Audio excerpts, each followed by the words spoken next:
tardes, Omar Mariluz los acompañan en la rotativa del aire de RPP Noticias y allí estamos conectados con el exministro de Justicia, Félix Chero, que ayer a través de su cuenta de Twitter renunció a la cartera una vez que el expresidente golpista Pedro Castillo decidió violar la Constitución, buscar romper el orden democrático, disolver el Congreso y además intervenir instituciones democráticas. ¿Cómo está, señor Chero? Muy buenas tardes. Buenas tardes. Hola, Omar, buenas tardes. Hola, Valeria, buenas tardes. Señor Chero, es importante entender qué sucedió el día de ayer, incluso minutos antes de que el expresidente golpista Castillo decidiera dar este mensaje a la nación para tratar de convertirse en un dictadorzuelo. ¿Usted estuvo presente durante la emisión?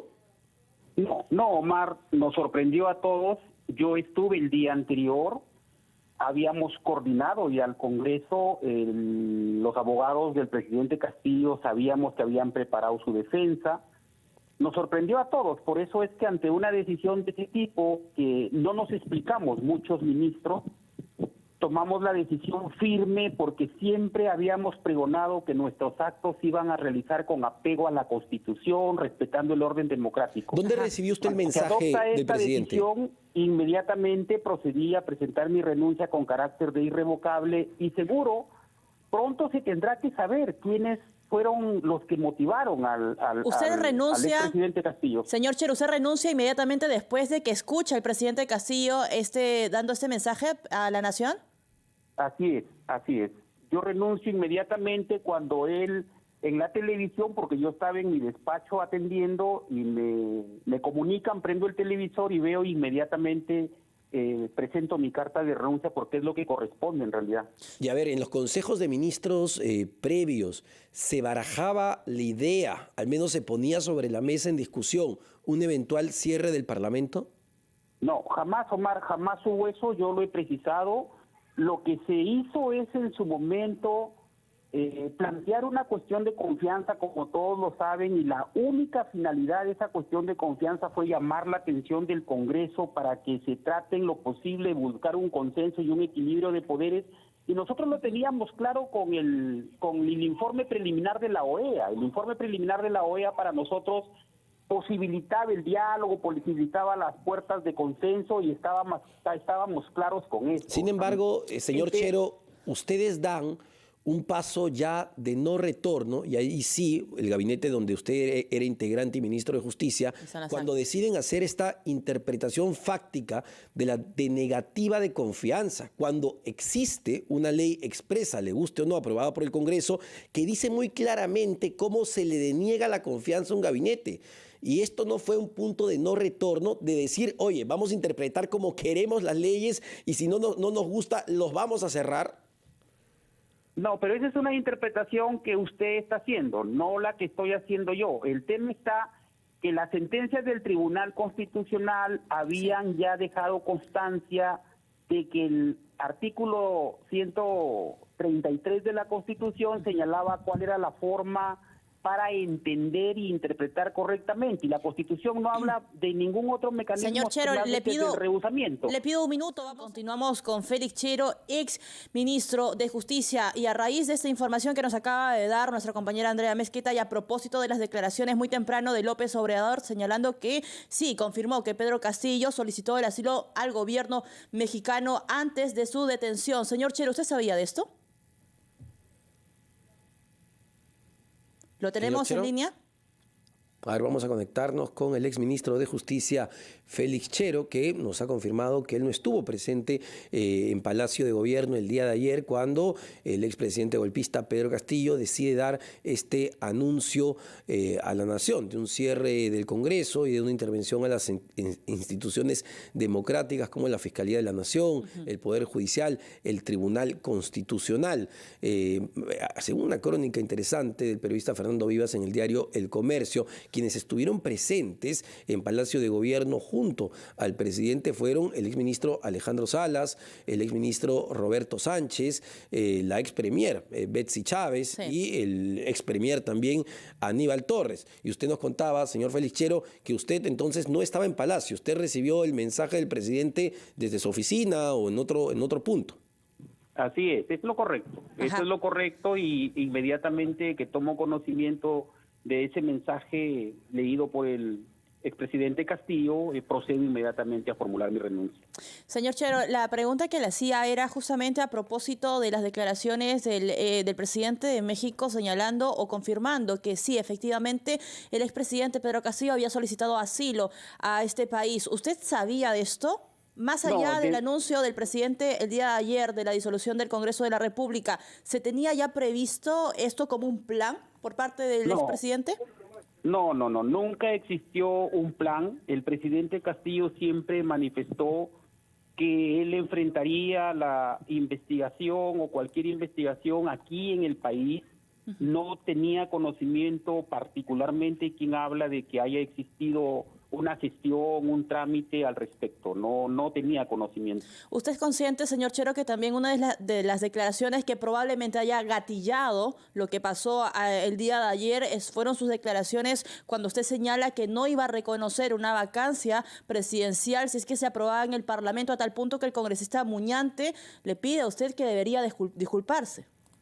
No, lo que yo señalé es de que una decisión de vacar al presidente antes de este mensaje, posibilitaban que el presidente pueda ir al Tribunal Constitucional o a la Comisión Interamericana de Derechos Humanos porque es un derecho que le asiste. Eso es lo que he señalado. Nadie habló, y eso lo aclaré en su momento, nadie habló de desacatar, de no acatar una decisión. Lo que tenía posibilitado el expresidente era recurrir al Tribunal Constitucional, así como también el Congreso había recurrido vía una acción competencial para que se interprete correctamente el tema de la cuestión de confianza. Claro, eso pero es lo que se señaló. Ahora, señor Chero, y a ver, usted ha sido, junto a Alejandro Salas, Roberto Sánchez, probablemente uno de los más fervientes defensores del expresidente golpista Pedro Castillo, al punto que hubo una resolución oficial que lo designa como vocero del gobierno, y ha señalado que el presidente es un demócrata, que se somete a las investigaciones. ¿Cómo se siente ahora, después de lo que ya hemos conocido y sobre todo después del mensaje a la nación? ¿Se siente utilizado, engañado? No, ni utilizado ni engañado. Yo me siento tranquilo de haber servido a mi país desde Justicia y Derechos Humanos y de haber creído en una propuesta democrática que encarnaba el presidente Castillo como representante del Perú profundo, pero además lo que yo defendía era políticas públicas, políticas de Estado y justamente la figura presidencial como expresión de esa democracia. Eso es lo que creo que mi conciencia está tranquila de haber servido al país desde Justicia y Derechos Humanos y haber defendido la democracia frente a toda una arremetida contra la gestión del expresidente Castillo. Eso es lo que existía y eso es lo que defendíamos. Tiene que haber siempre razonabilidad, igualdad de condiciones, democracia. Bueno, no fue tan racional, señor Chero, la decisión finalmente que tomó el presidente, ¿no? Pateando el tablero prácticamente contra el Congreso de la República.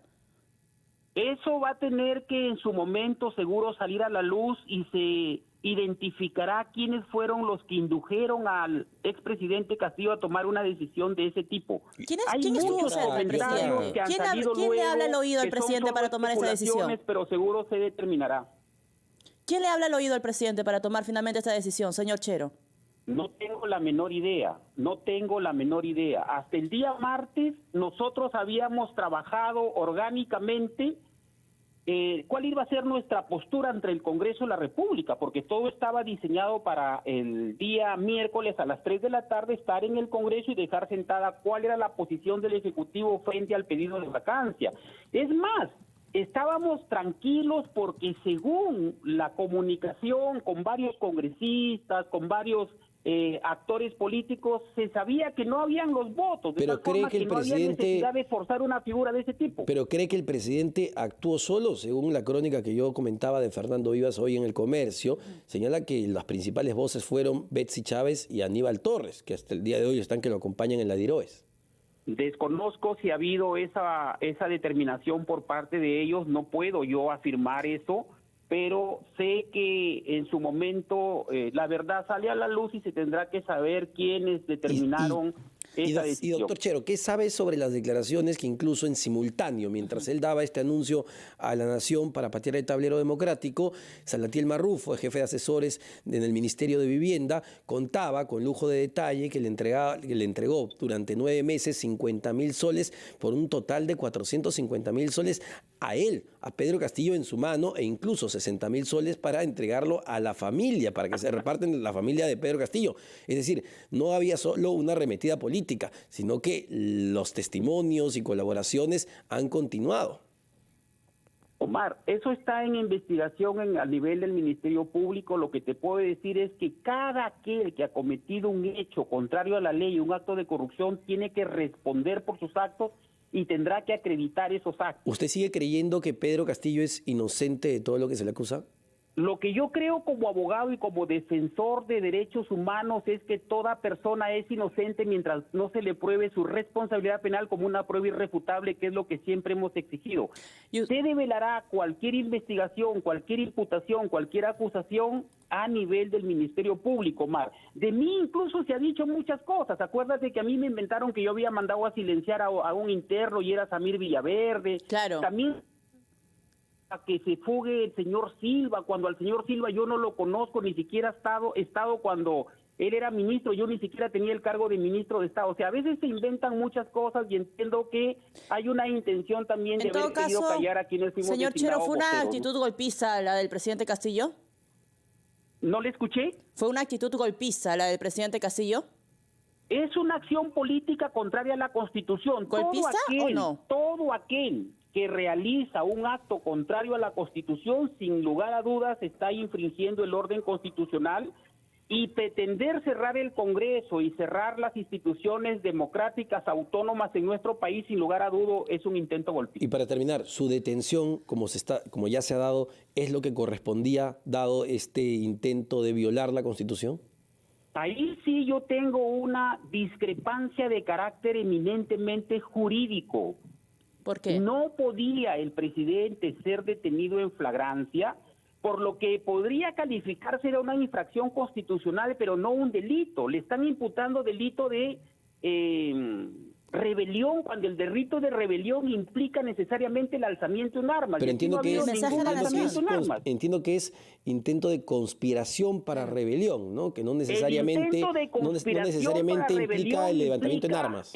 El intento de conspiración, la conspiración para rebelión implica la concertación de 2 o más personas con la misma finalidad, es levantarse en armas para subvertir el orden constitucional. Eso no ha existido, de tal forma que era el llamado, era clarísimo, ¿no? No parece creíble que Pedro Castillo haya hecho esto solo. No parece creíble que él haya hecho esto solito, que haya puesto las imágenes, haya puesto los videos, incluso que haya escrito el texto que leyó. Es sorprendente que el presidente haya tomado esa decisión solo, por supuesto. Parece que efectivamente hubo una conspiración para justamente romper el orden democrático. Pero bueno, eso ya quedará en la justicia que está evaluando el caso. Muchísimas gracias, señor Félix Chero, exministro de Justicia. 12:50 de la tarde. Tenemos que ir rápidamente a escuchar a los anunciantes y venimos con más.